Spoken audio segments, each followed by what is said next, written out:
ये खेल आखिर किस लिए? मन नहीं उगता। कई कई बार तो खेल चुके हैं ये खेल हम अपनी जिंदगी में। तुम किसी के साथ खेले होगे, मैं किसी और के साथ, मगर खेल खेला है, खेलते रहे हैं। नतीजा भी वही एक जैसा रहता है। क्या हासिल होता है? क्या बाकी रहता है? जिंदगी भर एक दूसरे के अंधेरों में गोते खाना ही प्रेम है ना? आखिर क्यों? क्या बुरा है अपना निजी अंधेरा?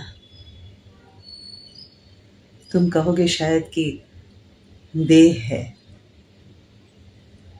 पर देह की धमनियों में भी तो वही अंधेरा दौड़ता है। चोट लगने पर काला चिपचिपा द्रव बाहर निकलता है। आजकल तो दर्द भी नहीं होता, पीर भी नहीं उठती। कितने दिन साल बीत गए, भूल गई है मेरी देह पावस की बूंदों का बरस क्या होता है।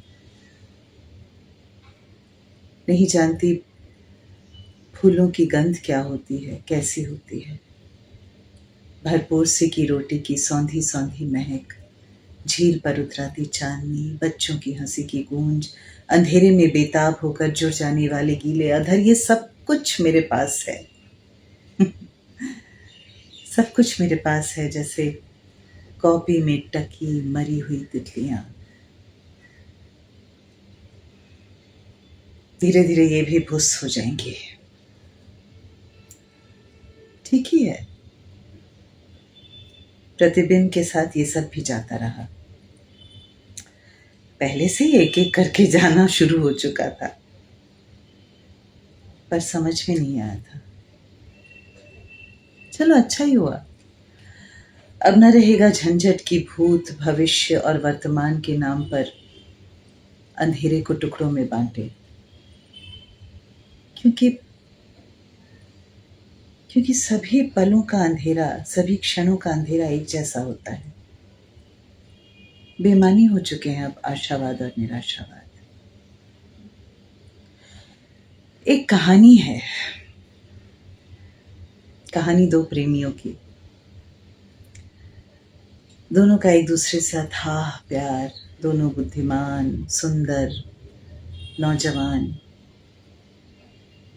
एक दूसरे से सौगंध में बंधे कि जिंदगी भर एक दूसरे का साथ निभाएंगे, जन्म जन्मांतर एक दूसरे का साथ निभाएंगे। मगर फिर अलग पड़ गए। नौजवान फौज में चला गया, गया तो फिर लौट कर नहीं आया, लापता हो गया। लोग कहने लगे मर गया, मगर युवती अटल बोली नहीं, वो लौटेगा, जरूर लौटेगा। 40 वर्षों तक 40 वर्षों तक साधना में रही, निष्ठा से इंतजार की, राह देखा कि उसका। आखिरकार एक दिन नौजवान का संदेशा आया, मैं आ रहा हूं, सिवाने वाले देवर में मिलो।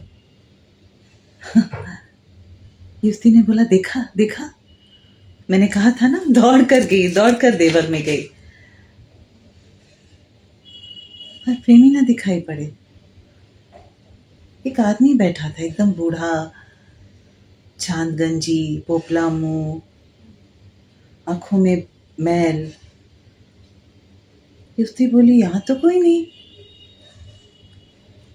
जरूर किसी ने मेरे साथ शरारत की है, जरूर शरारत की है मेरे साथ। निराश होकर लौट गई बेचारी। वहां देवल में प्रतीक्षा करते करते वो भी थक गया, कोई नहीं आया, चिड़िया का बच्चा तक नहीं। एक बुढ़िया आई थी, कमर झुकी हुई, सर पर बालों की उलझन, आंखों में मोतिया बिंब। झांक कर देखा, बुड़बुड़ाई और चली गई। निराश हो गया बेचारा, बोला उसने प्रतीक्षा नहीं की, गृहस्थी बसाकर मुझे भूल गई। मैंने संदेशा भेजा, फिर भी मिलने तक नहीं आए।